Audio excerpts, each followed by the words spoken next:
CM Sportsnet presents Sports Talk at Island Green.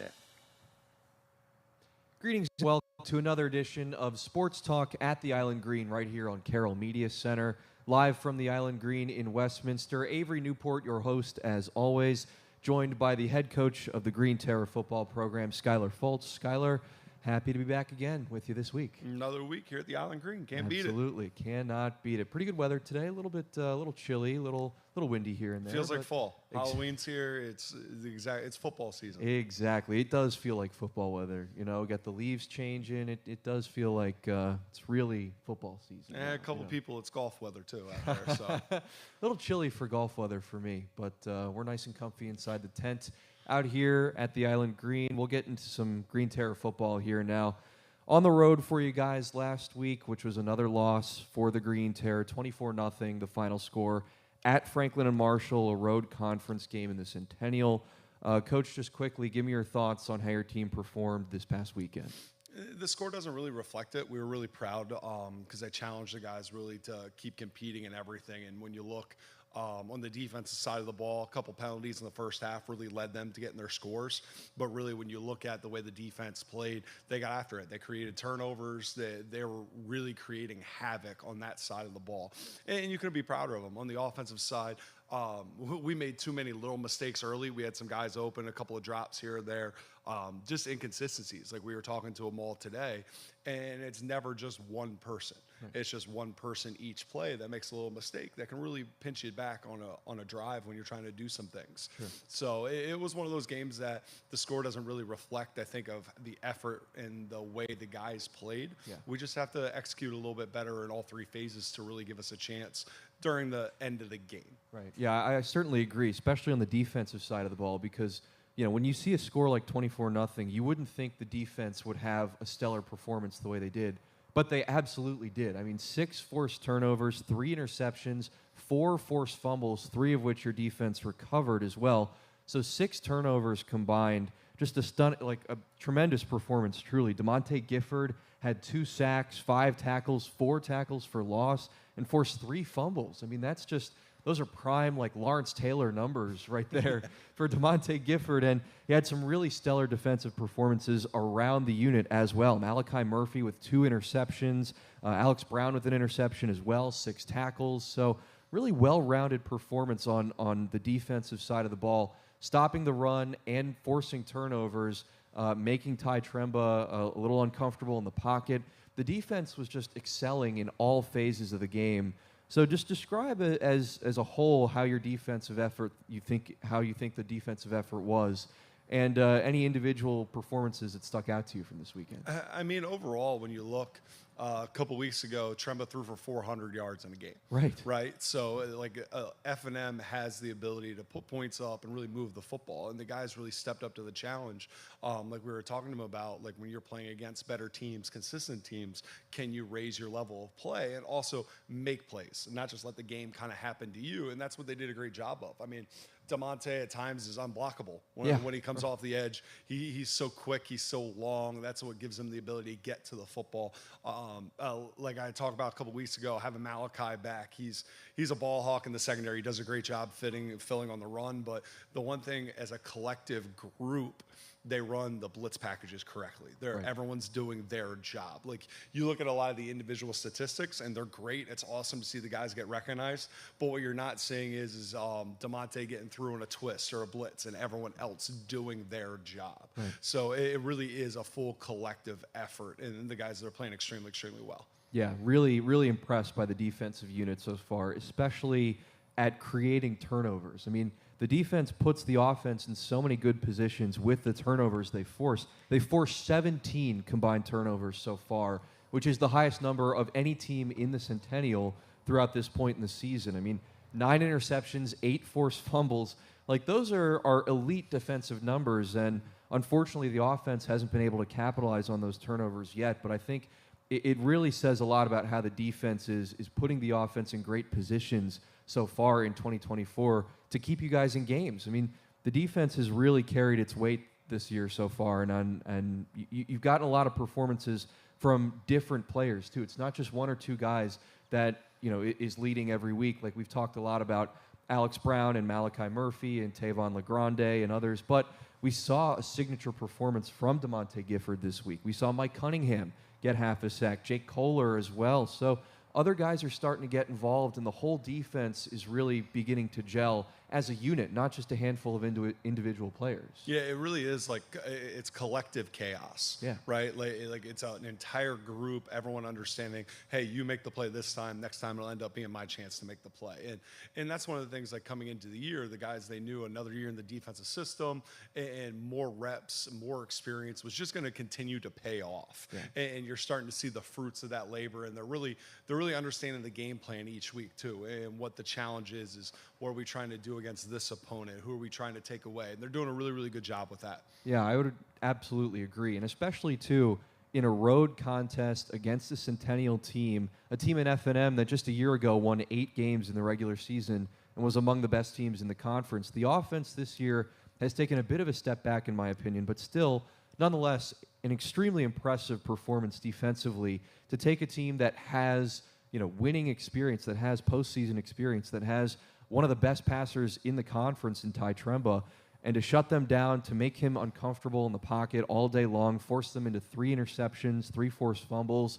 That's got to feel good for your defense, right, to play that well against one of the best offenses in the conference. Yeah, and when you look at, number 3, Lewis, their wide receiver, is a perennial all-conference, high-caliber player, and you look when you can end up holding him to one of his lowest tallies. Yeah. That's something you got to be extremely proud of, because you can throw the film on, and there's times he's just making a play that no one else can make. So the guys did a really, really good job of taking away their best and then also getting the football back for us. Yeah, just 3 catches and 19 yards for Gary Lewis. So a lot of positive signs, certainly. The defense has shown a tremendous ability to go after the ball and put the offense in uncomfortable positions. But I think it's time now we have to switch and talk about the offense, which just didn't have it working this past weekend. Just 53 yards through the entire game. Jaden Booker took most of the snaps from the quarterback spot in the second half, and Booker was 8 of 16 for 64 yards. He did have an interception and was sacked a couple times as well. Angel Granado, of course, was the starter going into this past weekend, but he only completed 1 of 11 passes for 14 yards, and then you decided to make the switch to Booker in the second half. So I think you can probably surmise why you decided to take Angel out of the game. Just wasn't having his best game this past weekend. But tell me what you saw from Jaden Booker. Did you like how he was comfortable in the pocket, making some tough throws? What did you see from Booker when he was able to get into the game? Jaden, the last couple of weeks has really risen on the depth chart. It comes from a lot of the effort that he's been putting in to learn the offense and in practice. And the one thing with him is he does not lack confidence in anything, right? And that's something to be said at the quarterback position. No matter what the situation is from an offensive line standpoint, blocking, scheme, what you're trying to do, no matter what, when you have the ball in your hands, you have to have confidence that you can make a play. And he's not afraid to stand in there and make the play and given an opportunity to do it. So, again, after the first half, you look at it, it wasn't all Angel, like the stats don't show. But when you're looking at it, you're trying to create a little bit of a spark. And at that point, you really can't be playing any worse than what you are. So you want to see what do you have as you're trying to build things, and JB's been doing a great job in practice, and it was worth giving him a shot to see what he could do. A couple of ones he'd love to get back because he is that young guy that tries to scramble and make a play that he probably shouldn't. Right. And those will tend to hurt you at times, and he'll learn from those mistakes just like Angel has learned from some of those mistakes as well. It just takes a little bit of time to do it.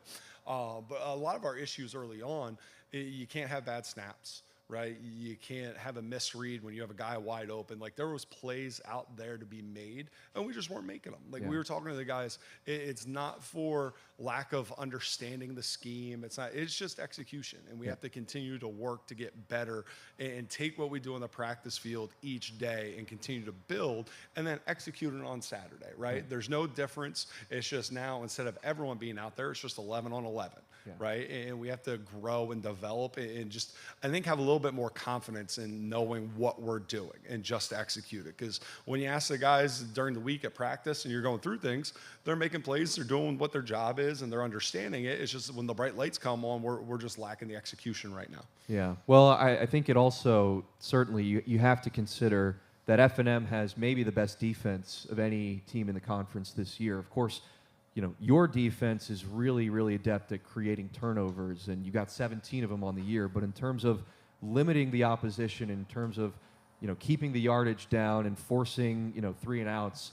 F&M has one of the very best defenses, maybe in the country. I mean, they've always had that reputation of having a really strong defensive team. So I don't think there's any shame in not having your best offensive performance against a defense like F&M, which is so quick and so fast to the ball. They can get in the backfield. They can put pressure on the quarterback. They had 4 sacks this past weekend against the offense. So there's no shame, I don't think, in not having the best game of the season against such a tremendous defense in F&M. Yeah, the F&M, I mean, I played them last year in the bowl game. And the one thing with Franklin and Marshall is they're well coached and they're sound. They're not going to be out of position, right? And a lot of times that's where big plays happen, is when guys are trying too much or out of position. You try to get a little too exotic with it, and they're sound. They're where they're supposed to be. They're doing their job every play, and that's how it ends up being a collective effort with them. So, and when you look at it, like we run 60 plays in a game, there's 20 of them that we're like, hey, that was a really, really good job. And the problem is right now is that next 20 you're looking at are self-inflicted mistakes, right? If we can limit those mistakes and get back to the other end, now we have a chance, especially when the defense playing well, where you can play a complementary football game. Right now, we just haven't gotten to that point yet. Well, it was certainly, it was a defensive game through and through. Like there were 5 combined interceptions in this game, 10 fumbles in this game too. So it was not like either offense was really playing at the peak of their ability this past weekend. And I think there were chances for both offenses to kind of break through and give put together a little more momentum. But it was just that kind of game, right, where the ball just was taking some weird bounces, and the defenses were certainly prepared and were making the right plays on the ball. But I also just don't think it was a good game really for either team offensively to try and put things together, with how great the defenses were on the ball, but also just how, just felt like it was an odd kind of game. Like that many turnovers when you put the ball out there that much for both teams just doesn't happen very much, right? Like it was a classic slugfest Centennial Conference game in October, where you're never quite sure what's going to happen. The flow of the game could change, just like you look at like one game could be high scoring, the next game's low, and these things just kind of happen. You kind of have to play the ebb and flow of the football game, right? Like if your offense is rolling and you're going through and the defense is struggling, you're going to be super aggressive and keep pushing through. When you're in one of these games, you're not necessarily going to go for it on 4th and 7 when you know your defense is playing real well, right? Throw the punt team out there, try to play some smart football, and we were trying to do some of those things. We just couldn't sustain drives. If you look at like our fumbles weren't caused fumbles. They were self-inflicted, bad snap, rolling through here, goes down as a fumble. And really, when you look at it, if you take those away, the one I know happened on 2nd and 5. You lose 10 yards, now it's 3rd and 15. Really hard to get over those kinds of mistakes. Sure. So you've talked a little bit, and we can talk more about it here, about how you translate what you do in practice into game days on Saturday. Just little things like that, turnovers that weren't forced, but they still go into the books as turnovers for the offense. How do you fix those little things? Are there any specific steps that you can take so that the offense can maintain those drives a little bit longer, or is it more just the ebb and flow, as you mentioned? It's a couple of things, right? Like the one I was talking about is hopefully getting the guys to play with a little bit more confidence, right? Like they know what they're doing. They need to play to the level that they know they're capable of, right? They're college football players. They were recruited to play football. So it's not like we got a JV kid off the street. Exactly. Like you're capable of playing the game, and you're playing in the Centennial. So you know what you're capable of doing. You just have to have the confidence in yourself, and then also eliminate like some of the little mistakes, right? Like the understanding the times where like we do understand the scheme, but that one play where you have that little bit of a brain fart, well, that could be a 5-yard loss, right? That's the one thing about offensive football compared to defensive football is, right? Like on defense, if everyone's wrong, you're all right. Right. Like if Coach Piercy calls a certain blitz in a coverage, but they run an entirely different blitz in a coverage. It might not be ideally what he wanted to run, but they're all still right. They're covering each other. On offense, you could have 10 guys doing their job perfectly. Ball's dropped. Play didn't work, right? One guy goes slightly the wrong way, runs his route a little bit different. The snap's not right. Like all it takes is one little thing, and now you're completely off schedule. So it's trying to build that not just the confidence, but the understanding of the cohesion, everyone together, right? Like, trust that you're going to do your job, I'll do mine, and the guy next to me will do his, right? And continue to develop and push through that way. Because at times at practice, it looks really, really good. And they know what they're doing, and they believe in it, they understand it. It's just every now and then it shows up at the wrong time. Yeah. Well, I mean, a game and a practice scenario are obviously different, right? Like you can put as much time and effort into a practice as you can, and the offense looks like they've got it, and they're moving the ball well down the field. But then when you play a different defense, not your own defense, in a practice setting, and you're on the road, you're on a tough environment against a great team in F&M, a conference rival, like those intangible sorts of things begin to take a factor as well. Not just the fact that maybe one play didn't go right here or right here, but the fact that you're playing a tough team in a tough league. I mean, every game in this league is tough, no matter whether it's a home game or a road game. And I think those little things, too, can also kind of, play a mental factor in how the game turns out a lot. Yeah, there's an experience level to it, too, right? There's, like, at times you look out there and you're like, these guys haven't played a lot of college football. Regardless of learning the offense or understanding it, they haven't played a lot of college football. Like, at one point, we had an underclassman running back, we had a freshman quarterback, we had a junior tight end that didn't play much last year because he was hurt. We had a bunch of guys that just haven't played a lot of football. So that's where that experience, you hope, continues to grow and develop them, and they gain some confidence, right? When you go back and watch today, you're talking to some of the young guys, hey, this is a great job on these 4. If you can get these next 3 plays down, you grade it out 100%. It's just trying to grow in that matter and get them to start believing in themselves a little bit more too. Yeah, exactly. And the game experience, as we've talked about before, is so important. I mean, especially when you are running so many freshmen, so many sophomores, underclassmen out there on a regular basis, that they just don't have that experience yet. And we've seen some guys been able to fight through the lack of experience and still continue to make some great plays and contribute, especially Tavon LeGrande. I feel like we've talked about him every episode, but he's an example of a guy who's just a freshman and looks like a senior with the way he's playing out there. So there are ways to get over that hump of not having the same level of experience as maybe the guys on the other side of the ball have. But I do really want to ask about Jaden Booker here again. We talked about him a little bit earlier. He was 8 of 16 throwing the ball this past weekend, 64 yards.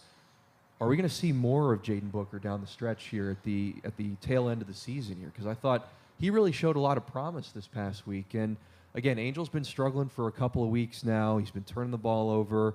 And Booker, while he's also had some inexperience and some turnover problems as well, has been able to keep some drives sustained, keep the ball moving down the field. He's been able to do some things on his legs as well.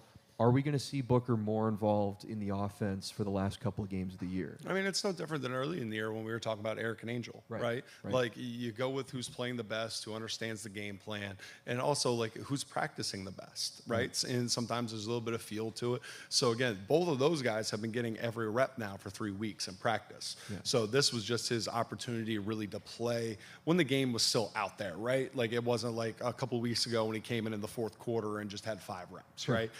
He's earned the right to be able to come up and compete and play for a bunch of time, right? And also, I'm a believer in, like, constantly competing. You can't ever be comfortable, right?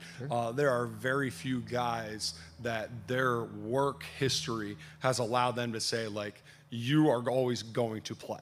You're like, Alex Brown has the history, right? Like, there's certain guys that they build the repertoire up that you know what you're going to get. And everywhere else, you have to constantly be pushing and competing to really push yourself to the next level, right? You can't get complacent. So that's the situation we're in right now. Both those guys are constantly competing. They're competing in meetings, who's paying attention more and all those things. That's where we are right now on the offensive side. Yeah. Well, I'm certainly going to keep my eye on the quarterback situation moving forward, because I think Jaden has shown a lot of promise in the last couple of games that he's been able to get in and get some reps in. And Angel, of course, we've seen the potential there too. So there's a lot of question marks around the quarterback position right now, and I'm curious to see the direction that you take the offense in the last couple of games of the season. But we'll go ahead and preview this upcoming weekend. It's homecoming on the Hill this upcoming weekend. Back at home for you guys for the first time in a couple of weeks. And you're hosting Ursinus, who for most of this season was the best team in the Centennial Conference, was undefeated up until this past weekend when they lost to Johns Hopkins, 16-7, the final score in that game. Hopkins then overtook Ursinus in the conference standings. But that's going to be a tremendous game. Ursinus coming to the Hill this weekend for homecoming. The leading rusher in the conference, Tony Holden, 937 yards on the ground. They've got a great rushing attack, great passing attack as well. The offense has been among the best in the conference this year. So give me a little preview of this Ursinus team. What's the game plan look like going into this week against the Bears? I mean, you kind of hit it already. They're very explosive on offense. They do it a couple different ways. Bradford's playing really, really well at quarterback, and Holden at running back is a very, very special player. The wide receivers do a great job of being in the right position and coming down with the football at some key spots. And I think their offensive line doesn't get enough credit for the holes that they do create, right? Yeah. Like the running back gets all of it, but their front five do a really, really good job. Now, in talking to our defensive guys, is just the continuation of what we've been preaching, right? Like as the season goes, can you continue to rise your level of play when you're going against teams that have been successful? They're starting to build a reputation. You know kind of what you're going to get. So it's the same exact challenge, just a different style, right? Same exact thing, just a different week. And that's kind of the approach that you have to take from it because they do some really, really good things. Coach Gallagher has done a great job. Again, another one of those well-coached programs that they're always in the right position. They're going to play very, very hard. They're going to play smart. So, again, it's a classic Centennial Conference game. It's just now you add in the fact that it's homecoming on the Hill. Yeah. The stands will be full. We had a lot of recruits coming. It should be a really, really good day. Yeah, let's talk a little bit real quickly here as the segment kind of winds down here. Let's talk about the atmosphere for homecoming. Of course, you've had a Friday night home game this year as well. Now with homecoming, everybody's going to be back on campus. The Hill is going to be packed with fans. So describe me what you're looking forward to the most about the atmosphere at Gill Stadium for homecoming. I mean, homecoming, it's the whole weekend, right? Like I'm looking forward to the Sports Hall of Fame dinner on Friday night. Yeah. We have a couple of football players that are being inducted into the Hall of Fame, so excited to be at that. Again, as an alum, homecoming is really cool. I have a lot of friends that are coming to town. It'll be nice to see them. But overarching, like I told the guys today, their only job is to play the football game. Right. The homecoming is about everything else. They only have one role in the whole thing, and that's to play the football game to the best of their ability, right? You don't have to worry about all the special things going on. You're not there at the alumni breakfast in the morning. You don't have all the extra stuff, right? That's for all the other people that are coming back to enjoy the memories and kind of soak in this new edition of the school, right? Your job is to show up and play the football game, but it is really, really special. I remember my senior year, homecoming actually fell on senior day. Oh, wow. And there was like, I think it went down the books. There was like over 7,000 fans there that day, right? And homecoming has always drawn a huge crowd, and it's a really, really special thing. And I'm excited to see the freshmen see it for the first time. Yeah. Look up, and I mean, they were already painting the insignias on the Hill today. I was down doing a short video for the Green and Gold Challenge that's coming up here shortly. Sure. And then also I looked up, and they were already painting. I forget which fraternity or sorority were painting at the time, but they were already starting it. It was like 11 o'clock in the morning on Monday. Yeah. I'm like, homecoming on the Hill. Can't beat it. That's right. Preparations have already begun for homecoming this upcoming weekend. Well, Coach, thanks so much for talking some more McDaniel football with me. Any last words before we wrap up the segment? No, I appreciate it, man. Looking forward, like I said, homecoming on the Hill. Anyone in Carroll County, you're looking for something to do on Saturday, 1 o'clock, it'll be a great experience. Come out and cheer the guys on. They're doing a great job and couldn't be prouder of them. Yeah, exactly. Really excited to see the atmosphere. Again, few schools in the country do tailgating like the Hill, especially on homecoming. It's going to be a great atmosphere. So come out if you don't have anything to do on Saturday at 1 p.m. Ursinus will be in town, 6-1 Ursinus Bears on the year against the McDaniel football team. Skyler Fultz, my guest, thanks for coming on as always, and best of luck this week. Yeah, I appreciate it. Thanks so much. Go Green Terror. Always got to end with the Go Green Terror. I love it. I love it. All right, we'll take a quick break and come back for segment 2 on Sports Talk at the Island Green with Michael Duffy, supervisor of athletics in Carroll County, the head honcho of all the sports for Carroll County High School sports. He's coming up as our second guest on Sports Talk at the Island Green. Back after this. Welcome to Island Green, Westminster. The Pub and Grill offers a variety of food in a family-friendly atmosphere. Live music, private suites, miniature golf. Learn more at islandgreenwestminster.com. Island Green, Westminster. My name is Cooper Sheeler. I'm a senior at Winters Mill, and I'm here interning at the Community Media Center. I recently saw this opportunity because I was playing football over at Winters Mill, and I saw the Community Media Center filming and broadcasting a couple of our games.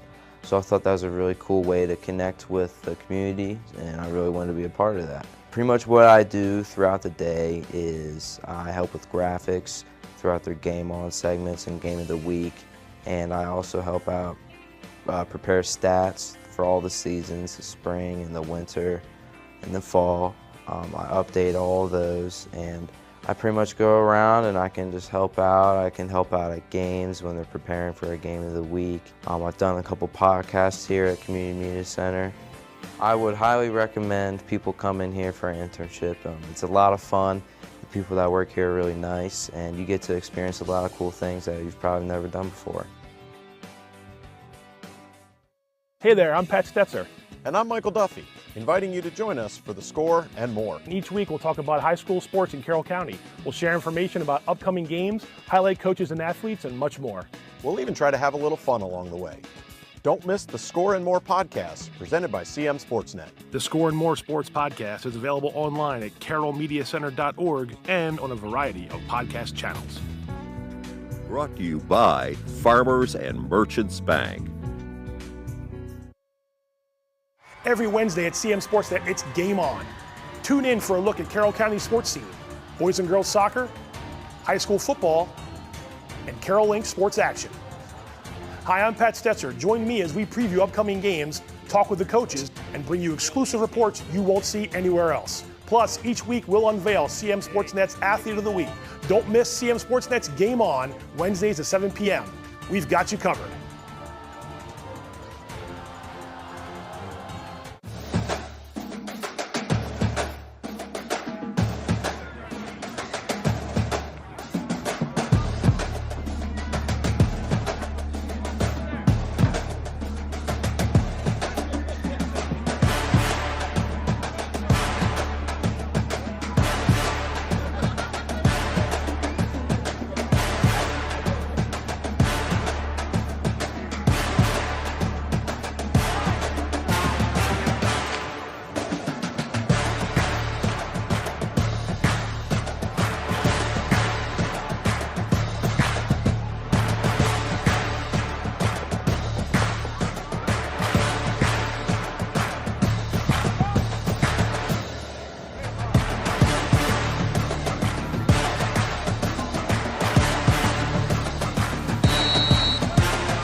We're back on Sports Talk at the Island Green, live from the Island Green in Westminster. Avery Newport back here for our second segment of the evening with Michael Duffy, the supervisor of athletics in Carroll County. Michael, this is a tremendous honor. Thank you so much for coming on today. Happy to be here, Avery. Yeah, this is really cool to be able to talk all of Carroll County sports with you today. So you've been in this position as essentially the head honcho, the top man in Carroll County athletics since 2019. So tell me, in the last 5 or so years that you've been in this role, what's it been like for you? What have been the highlights? What have been the best moments for you taking charge of the sports programs in Carroll County? Well, the great thing about my job is that it's not taking charge.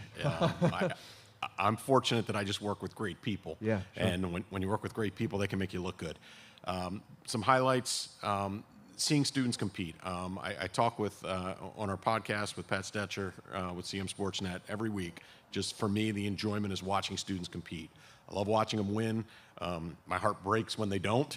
But in every county competition, that's going to, if 50% of me's happy, right. 50% sad. Yeah. But really, just the continued growth of our athletics programs are what I enjoy the most. I've been really, really fortunate to have this opportunity and just work with great people and see great coaches and great students really achieve many of their goals. Yeah, exactly. Yeah, we've seen a really successful year so far from a lot of your programs in Carroll County. I mean, the Golf State Championships are this week down in College Park, my former stomping grounds. Soccer regionals as well, coming up this week on Tuesday. Yes. Football regular season is coming to a close, and there are a lot of really competitive teams at the top of the Carroll County standings. So a lot of exciting things happening in the county this year in the fall. But I want to talk a little bit more about you and your background. So before you got into this role as the supervisor of athletics, you were the athletic director at Mount Hebron and Howard High Schools right around here. So tell me how those experiences as an AD set you up for this position, taking charge of all the programs in the county. Wow, that's a tough one. Gonna give me the hard ones out of the gate. No, I think what helps is having a perspective of working in the school at a school-based level has really allowed me to better understand what our athletic directors go through and what our athletic programs do. I think I can have a global perspective from having that in-school perspective, from working directly with students, working directly with coaches, to now working with athletic directors, working with the principals and the coaches. But that experience allowed me to better understand exactly where I stood and, truly, figuring out my why I do what I do, and ensuring that I can then promote that among the next people. And that was really a beneficial opportunity for me. Yeah, exactly. I mean, that sounds like it's a natural transition, right? To go from, one school to being the athletic director to kind of taking on a larger role within a county. But that can be kind of daunting, right? Just to go from one school where you're overlooking just a handful of the programs that you have at one school to then overlooking 6 or 7 schools at one time and all the programs that they have. So that can be a tough transition, but it sounds like it's been pretty easy for you. And judging by the results on the field and on the court, the success has certainly been there in your tenure at Carroll County. It is, and the one thing I would say that made it a little more difficult was also shifting counties, because each county's got its own unique nuances. But I was really aided when I came into the position. I had, at the time, 7 athletic directors who were just outstanding at their jobs, committed to working together, and it made that transition really super smooth. Several have retired and moved on, and we've been able to hire people who have had that exact same mindset that it's really about the team.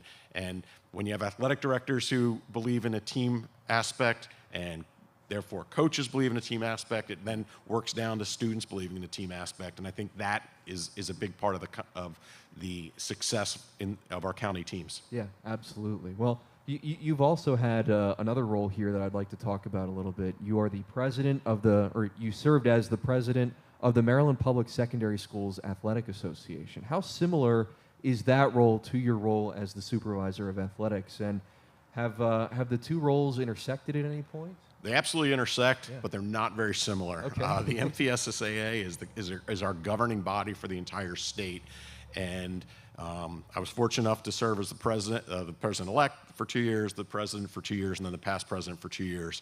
I don't know if the time when I became the president was super fortunate, because it was right in the middle of COVID. Yeah. So I got to have a lot of Zoom meetings through that as we tried to figure out how do we restart athletics and what is that going to look like. So that was a little bit weird.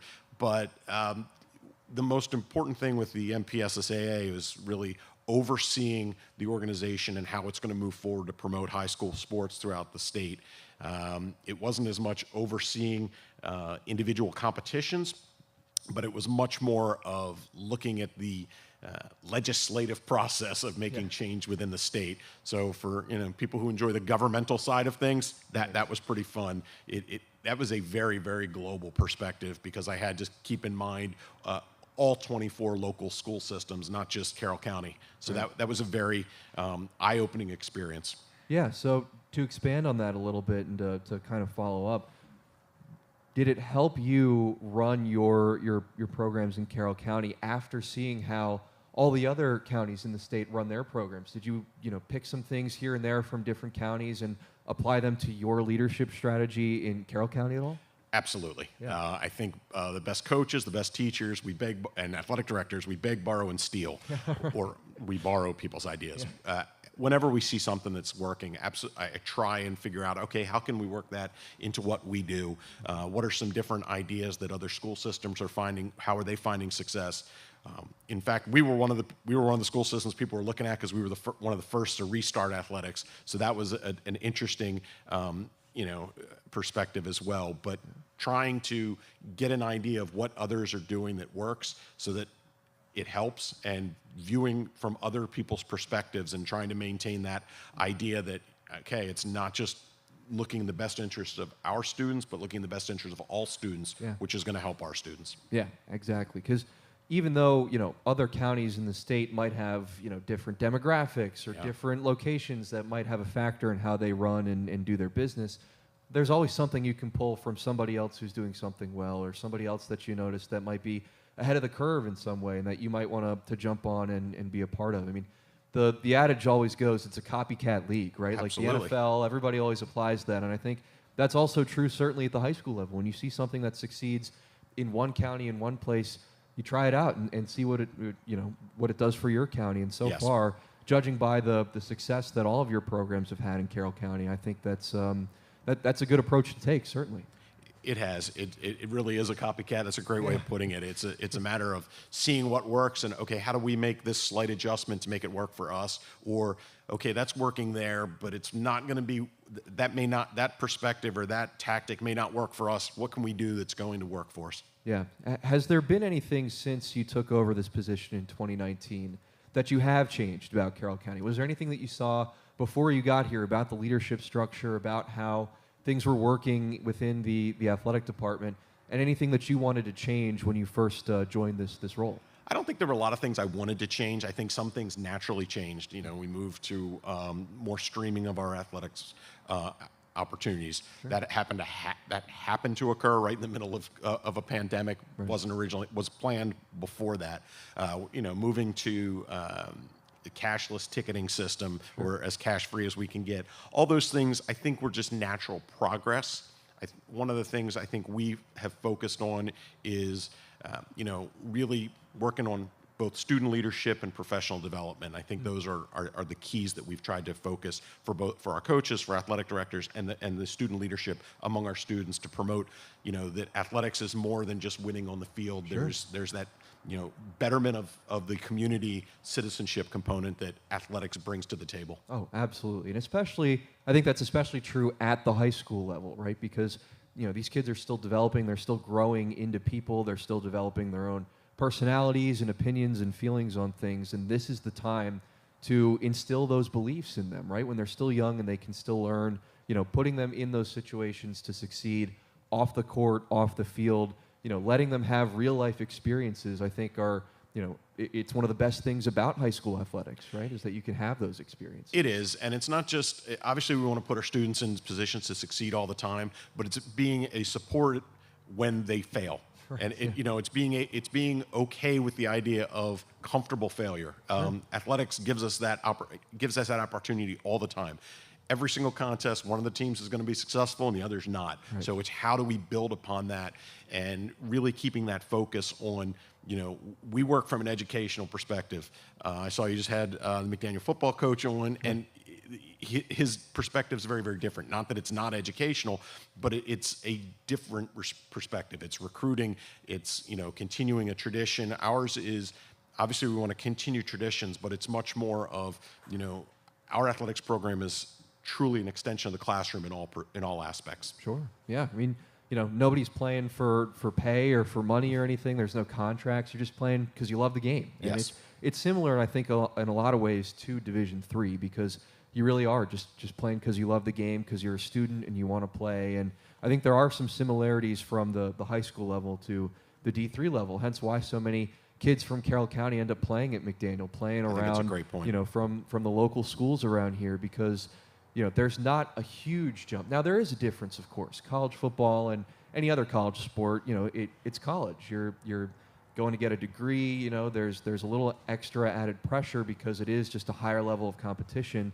But I think the transition from the high school level to D3 is a lot simpler because the core reason for why you play is the same at both levels, at least from my perspective anyway. I think that's a really valid point. There are a lot of similarities. At the collegiate level, obviously a lot more travel. Sure. It's a bigger stage in what you're playing.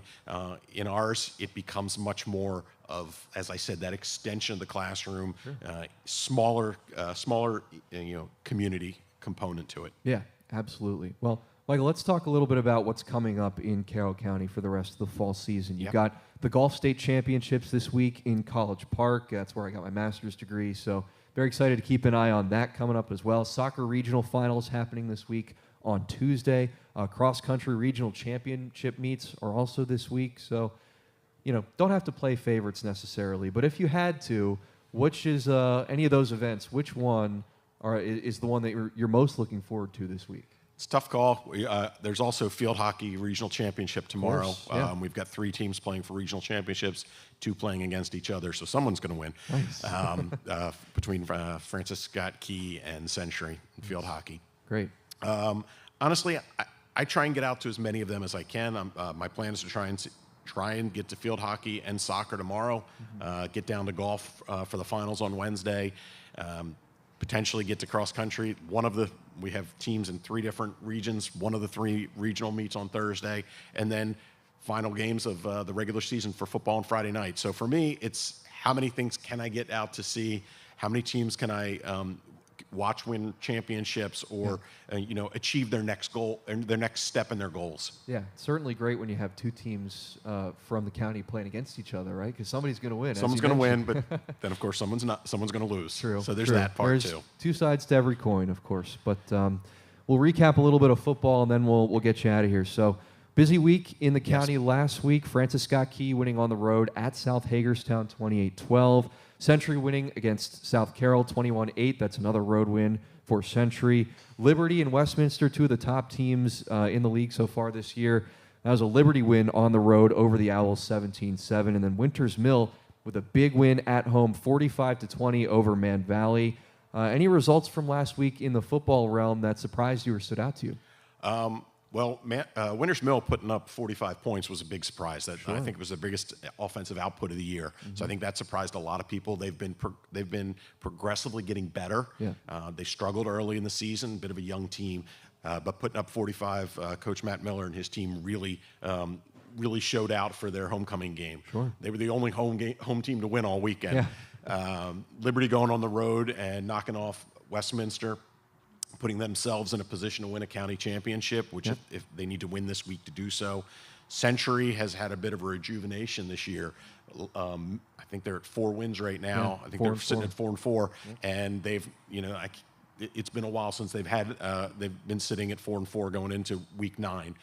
So that'll make for a really interesting, neighborhood rivalry with Liberty this coming week. Yeah. And then Francis Scott Key just continues to move along and keep piling on some wins I think they're sitting at 5-3. They are. Okay, yeah. My memory's working. Good. Yeah, right. With a win over South Hagerstown. So there were some surprises last week. I think there were many of those results, going in. I don't think a lot of people were saying, okay, on the pick'ems had necessarily those wins or even those scores. Yeah. So it made for an interesting Friday night. Well, I think the Liberty-Westminster game really stood out to me because now there's a 3-way tie at the top of the conference for the best team in the county. You've got Liberty, Francis Scott Key, and Westminster all sitting at 5-3 right now with a loss in county play.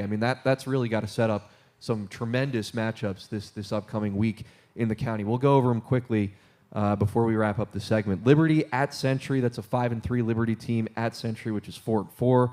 South Carroll sitting at 3-5 at Francis Scott Key this week, who's 5-3. And then Westminster at 5-3 at Winters Mill, who's 2-6.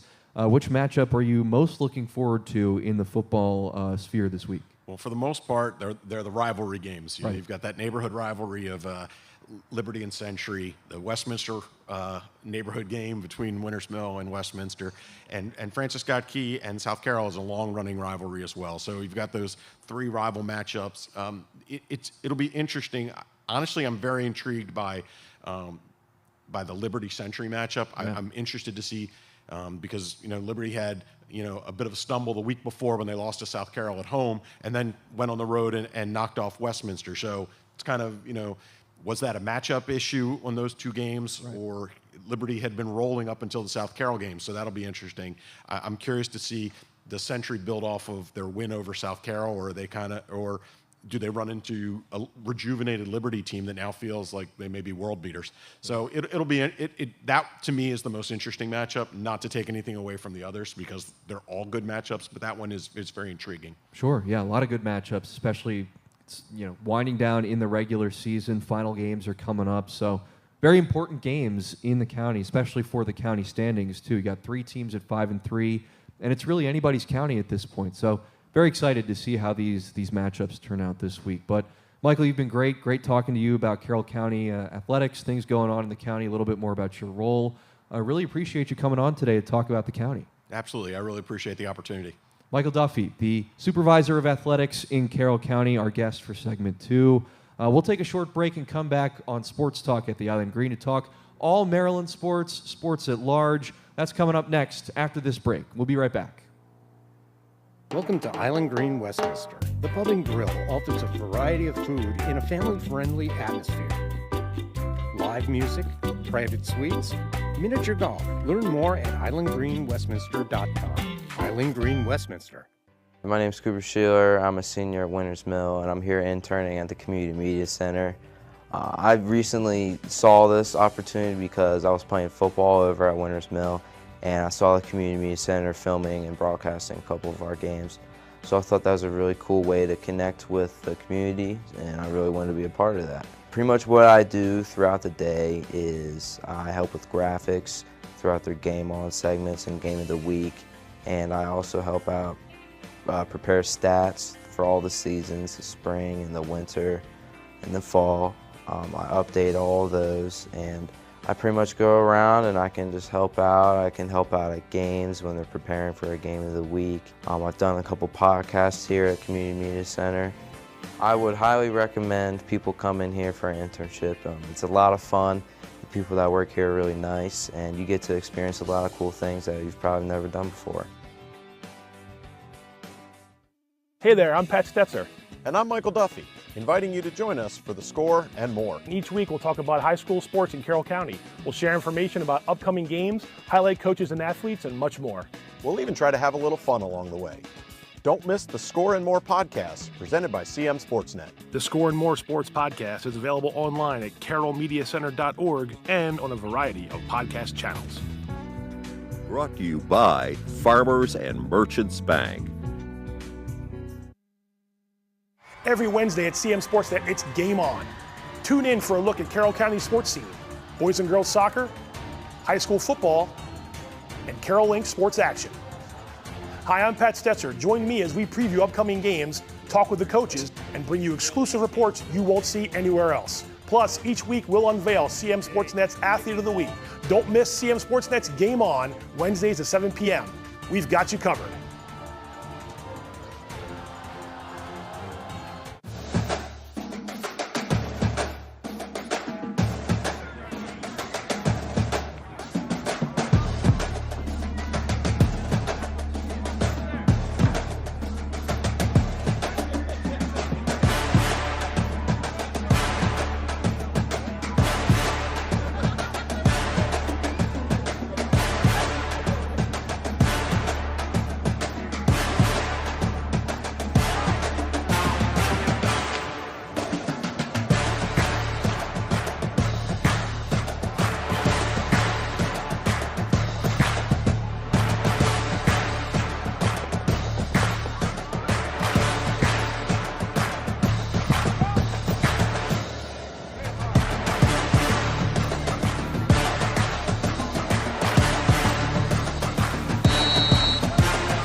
Back for Sports Talk at the Island Green. Just me on the table as we wrap up this evening's show. Talking Maryland sports at large and the sports scene as a large. It's a great day to be a sports fan. The sports equinox is today, which means all 4 of the major North American sports leagues are playing games on this day. You've got Monday Night Football. You've got Game 3 of the World Series. You got a full slate of NBA and NHL games.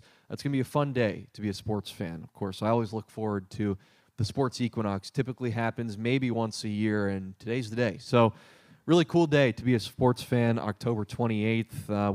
We'll talk about some Ravens here to kick off the segment. Tough one, real tough one. Losing to the Browns on the road, 29-24, the final score in Cleveland yesterday. Ravens dropping to 5-3 on the season in 2024.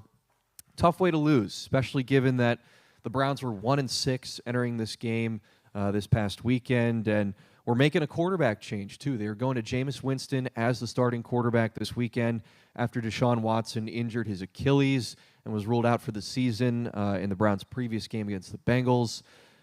Jameis Winston was the emergency quarterback in that game against Cincinnati, and he came in and was able to get the offense moving a little bit, but I'm not sure anyone could have expected the performance that Winston had this weekend against the Ravens defense. 27 of 41 passing, 334 yards, and 3 touchdowns through the air for famous Jameis, the former #1 overall pick in the NFL draft back in 2015. Has never really lived up to that hype as the first overall draft pick, but Jameis has had a couple of good seasons under his belt. He's always had a problem with turnovers, but I think he's kind of settled into his niche now as being kind of a backup guy. He hung around with the Saints for a number of years, was Drew Brees' backup for a few seasons, and was able to start a couple of games after he retired, too, for the last few years. But this is the first start for Jameis since 2022, so it's been 2 years since he's been a starter in an NFL game, and he looked like his former #1 overall pick self, just carving up the Ravens like a Thanksgiving turkey. Just not a great performance from the defense, especially since they could have ended the game on the defensive side of the ball. Kyle Hamilton had an interception go right through his hands the play before Jameis Winston threw the game-winning touchdown pass to Cedric Tillman with 59 seconds left in the fourth quarter. That play really could have ended the game right there for the Ravens, and instead just shows you that one play can make the difference from winning and losing, and that's exactly what happened for the Ravens defense. Derrick Henry scored the go-ahead touchdown with 2:36 to go in the fourth, but Jameis and the Browns marched right down the field and scored the game winner with under a minute to play. This is a tough one for the Ravens. Again, we've talked about the defense for Baltimore this year has just not been up to par. They've allowed the 7th worst points, the 7th worst total points allowed in the NFL on the defensive side, giving up 26.1 a game. That's the 7th worst figure in the league through 8 games so far this season. So the Ravens just really struggling on the defensive side of the ball, and there have been a lot of changes on defense this year. Of course, Zach Orr being the play caller now on the defensive side. You know, there have been some losses on the defensive side as well. Patrick Queen no longer there. They had to make a couple of changes in the secondary as well. So I thought the defense would take a step back, but to be among the 7 worst defenses in football right now through 8 games, definitely not where I expected this defense to be. And it's especially disappointing considering that the offense for the Ravens has been the best in football so far this year. They've scored among the highest total points in the league. They have 452 total yards of offense per game this year through 8 games, which is the best figure in the league. So the offense is putting up points, is going down the field like nobody's business, just mowing through opposing defenses. And the defense isn't doing their job. They aren't holding up on their end of the bargain. So it's been tough. It's been tough to watch the Ravens this year. They put together so many great games on the offensive end, but they've been in shootouts week after week. I mean, they beat the Bucs on Monday Night Football last week in a 41-31 game, and that was where 2 of Tampa Bay's leading receivers got hurt in that game, and they still gave up 31 points to the Bucs. So the defense is really has not been able to improve, has not shown a lot of improvement this year. And it seems like the Ravens every year, they lose a couple of these games to subpar teams that they should beat. And it looks like they play down to the level of their opponents. We saw that back in week 2 against the Raiders at home, and we saw it again this week against the struggling Browns team. Now, I think a lot of the Browns' struggles can be attributed to Deshaun Watson playing as poorly as he did. But still, a 1-6 team, that's a team that if you have Super Bowl aspirations like the Ravens do, that's a team you got to beat, you know, and the Ravens just were not able to get it done on the defensive end. Lamar had a chance to win it on the final play of regulation, but He scrambled around in the pocket, was able to get out of the pocket and escape multiple sack attempts by the Brown defense, launched a Hail Mary pass into the end zone with 1 second left on the clock, looking for Zay Flowers in the far corner of the end zone, and it was incomplete, nearly intercepted on the play as well. But Lamar couldn't connect with Zay on the final play of the game, and that's all she wrote, as the saying goes. So, tough loss for the Ravens on the road this weekend, this past weekend in Cleveland. And it's not going to get any easier for the Ravens when they come home this week to play the Denver Broncos, who are 5-3, same record as Baltimore through 8 games. And I got to be honest, I was not a Bo Nix believer coming into this season. I didn't think he had it as an NFL quality starter, but scored 4 touchdowns for the Broncos in their 28-14 win over Carolina this past weekend. And he's really starting to show some great signs of progress in his first year in the NFL. Bo Nix was among the last quarterbacks taken in the draft this year. And I thought, looking at that quarterback room for Denver coming into this season, that was a 3-win team, 4-win team at most. I mean, Bo Nix, Jarrett Stidham, and Zach Wilson as your 3 quarterback options looked pretty grim. But Bo Nix has been proving me wrong and all the doubters wrong. He's had a tremendous rookie year so far. He got off to a shaky start, but has really been able to come into his own the last couple of weeks. And granted, a 4-touchdown game against maybe the worst team in the league in the Panthers, not all that impressive. And we'll see if he can repeat that performance against a team like the Ravens with such a great offense and Super Bowl aspirations. But with how poorly the Ravens defense has been playing as of late, I wouldn't be surprised if Bo Nix has another great game and the offense continues to sizzle for Denver. But the Bronco defense is among the best in the league as well. They've given up 15.3 points per game, which is 3rd best among any defense in the NFL this year. So the Ravens will have their work cut out for them against the Broncos this week at home at M&T Bank Stadium. That's enough Ravens talk. We'll talk quickly here about the rest of the events on the sports calendar today. Game 3 of the World Series commencing tonight on Fox at 8 p.m. Dodgers and Yankees. The Dodgers have the 2-0 lead in that series. First game in the Bronx in the World Series since, 2009, I guess. It's been a while. Yeah, long time. Our producer Brandon is telling me off camera. It's been a while since his Yankees have been on this stage in the Fall Classic, but certainly have a chance to right the ship, given that Shohei Ohtani is not at full strength, maybe the best baseball player in the world. Injured his shoulder late in Game 2. He is going to play today. He is in the lineup. Last I checked, I haven't seen anything else from the Dodger injury report that said he won't play. So Ohtani, despite injuring his shoulder, trying to steal a base late in Game 2, he is going to play. All signs are pointing to Ohtani being in the Dodger lineup today. Walker Buehler and Clark Schmidt, the starting pitchers tonight for L.A. and New York, respectively. Dodgers have the 2-0 lead.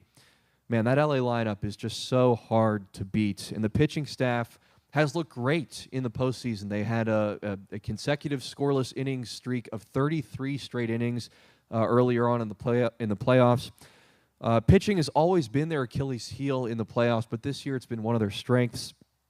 And I think that's certainly going to continue in Game 3. Walker Buehler has not been his normal self. A couple of years ago, he was a fringe Cy Young candidate, one of the best pitchers in the National League. Had Tommy John surgery and has not been the same pitcher since. He missed a great deal of time recovering from that surgery, and he's taken a step back. So we'll see if the Yankee lineup, which is so strong and so powerful, can get to Walker Buehler today and the rest of the Dodger arms. But Aaron Judge certainly has not lived up to his reputation in this World Series and in the playoffs either. I mean, I think last I checked, he was hitting under 100 in the postseason. I might be wrong on that number, but his batting average is way below the Mendoza line, way below where it should be. Juan Soto has been carrying the lineup so far. Giancarlo Stanton has had a great postseason as well. The two of them have really been the catalyst for the Yankees offensively, but they need more production from Judge if they're going to get back into this series. But Game 3 of the World Series tonight from Yankee Stadium at 8 p.m. on Fox. Monday Night Football on as well. The Giants at the Steelers. Pittsburgh is 5-2, currently at the top spot in the AFC North. Danny Dimes, the legend, against one of the best defenses in the NFL in the Steelers. Certainly going to be a tough one to watch as a Ravens fan, seeing that We gave the Browns a win this weekend, and we gave up position in the AFC North standings. So tough to see that, but you never know. It's the NFL. Any given Sunday, any given Monday in this case, anything can happen. And we'll see if the Giants can play a competitive game with Pittsburgh on the road for Monday night. But that'll wrap up our show this evening for Sports Talk at the Island Green. It's the Sports Equinox today. First time this year that we've had all 4 major sports leagues playing games on the same day. It's a great day. Go out and watch all these games. It's a super rare occurrence. Typically only happens once a year, where you've got the NFL, the NBA, Major League Baseball, and the NHL all playing at the same time. So enjoy it. Watch these games. Enjoy the Sports Equinox. Watch Game 3 of the World Series and Monday Night Football on tonight. Special thanks, of course, as always, to Skyler Fultz and Michael Duffy, my guests tonight, for coming on to talk some McDaniel sports, to talk some Carroll County sports. Loved hearing their perspective as always. It's homecoming for McDaniel this upcoming weekend against Ursinus on the Hill. That one will start on Saturday at 1 p.m. if you want to come out and see the atmosphere for homecoming at McDaniel. But that'll wrap up our show here tonight at the Island Green. I'm Avery Newport signing off, saying so long, enjoy the rest of your Monday night, and we'll see you next week for Sports Talk at the Island Green.